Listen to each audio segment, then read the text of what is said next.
Hi everyone, my name is Carrie Jane and welcome back to my channel. Last week we did the 5 life path number child, so this week we're going to be doing the 6 life path child.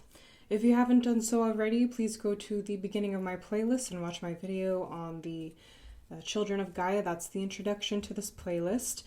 And if you would like a reading with me, or if you would like to support this channel, or you would like to follow me on other social medias, please visit the links in the description.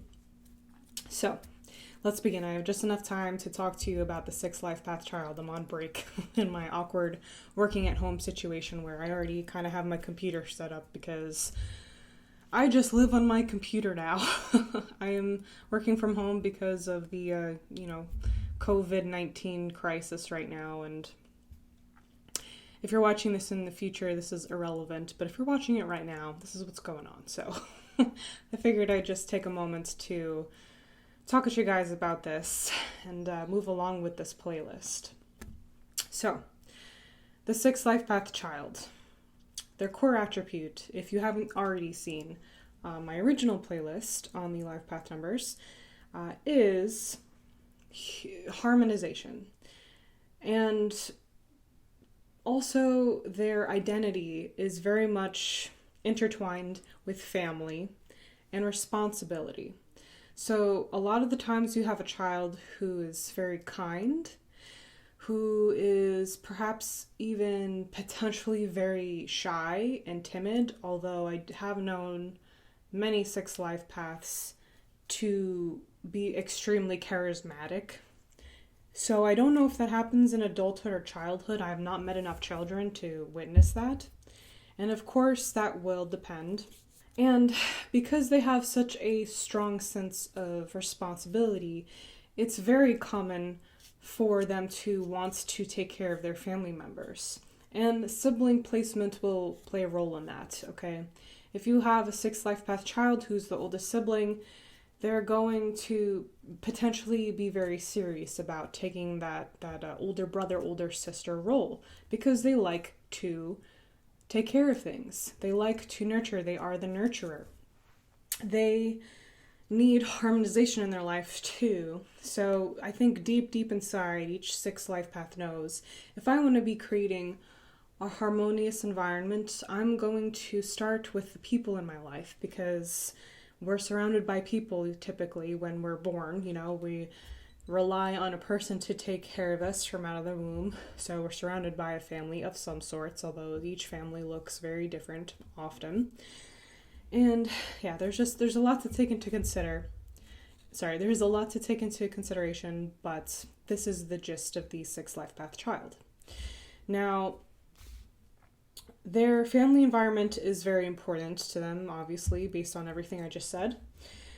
So having an emotionally unavailable parent can be distressing in a way that impacts them more deeply, potentially, than any other child.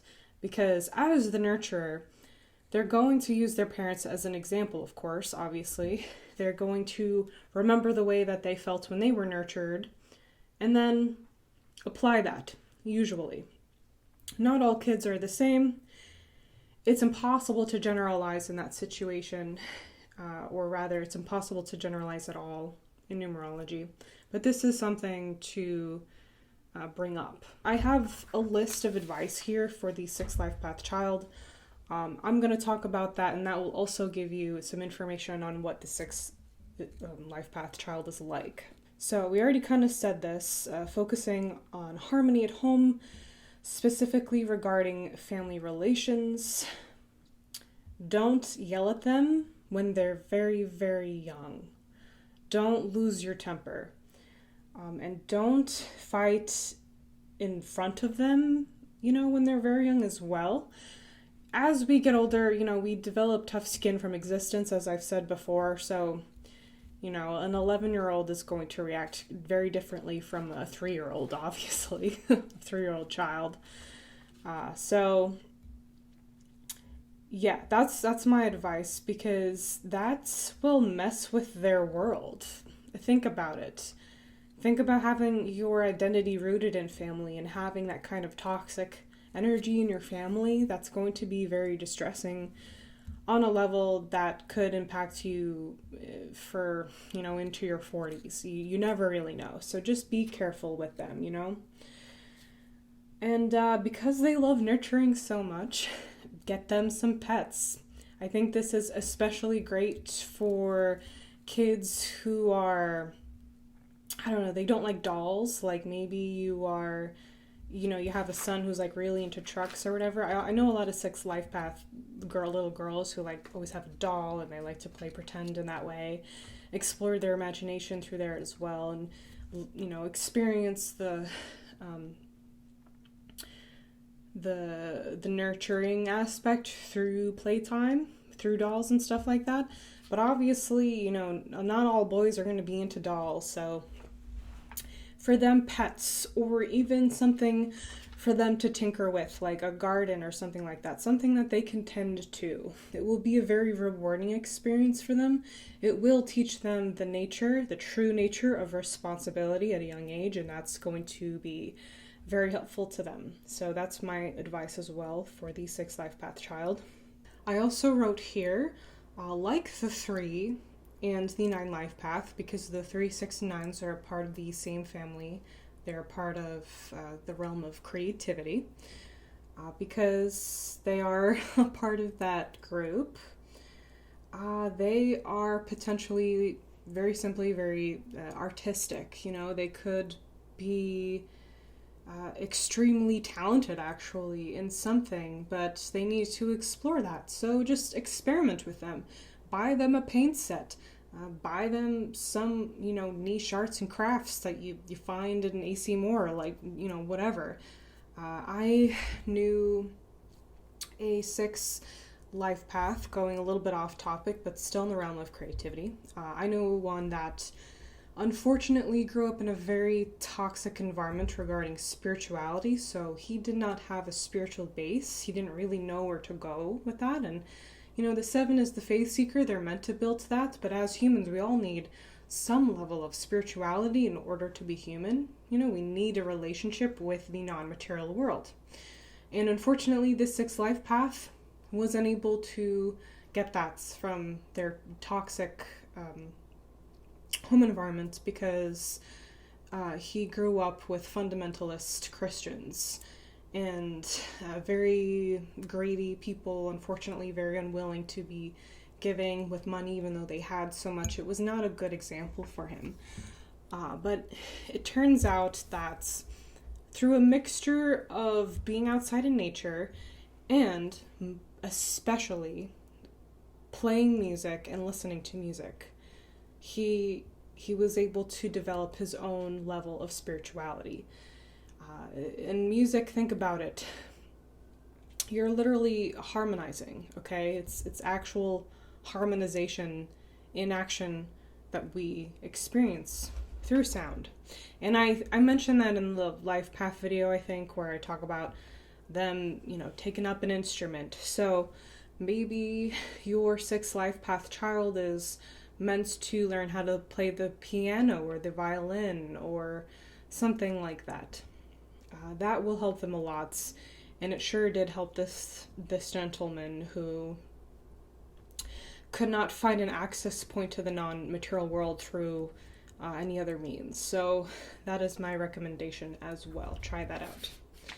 And this is really important. This is the kind of overarching thing here. Teach your 6 life path child boundaries, because if they are true to their number at a young age, they might just give too much of themselves to the point where they are neglecting themselves. So, as I say in actually my 666 video, my repeating number 6 number video, you cannot give until you're sick. You gotta teach them that. You gotta teach them that they have an obligation to themselves just as much as they have an obligation to others. And when they take time for themselves and establish those clear boundaries, they're going to avoid a lot of turmoil as adults. You'll be doing them a huge favor.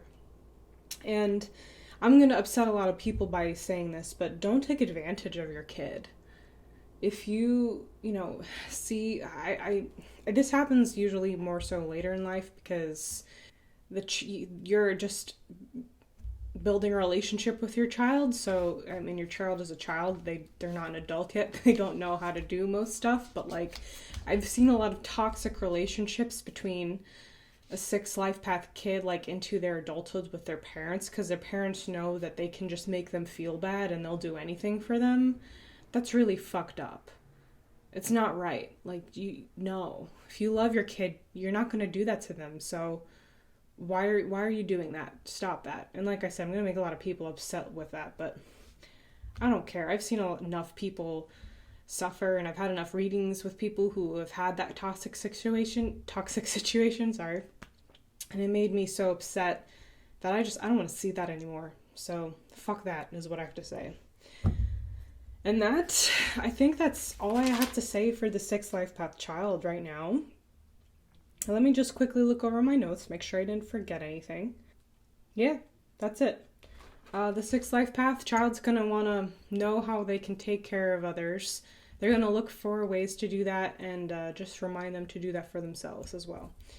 And I think eventually that happens later in life. Eventually they learn the hard way, but whatever you can do to help them not have to do that the hard way is good. So let me know if you have any questions. I'd be happy to answer your questions. If you want me to, talk about something further with something I said in this video or something else, I always take requested videos to make sure that I'm making content that you guys actually want. And thank you so much for watching this video. I will probably be turning out the 7 life path child video soon, as I'm working from home here, so stay tuned for that. And I hope you guys are doing well out there, especially right now if you're watching this in April 2020. And okay, I'll see you all soon. Take care, everyone.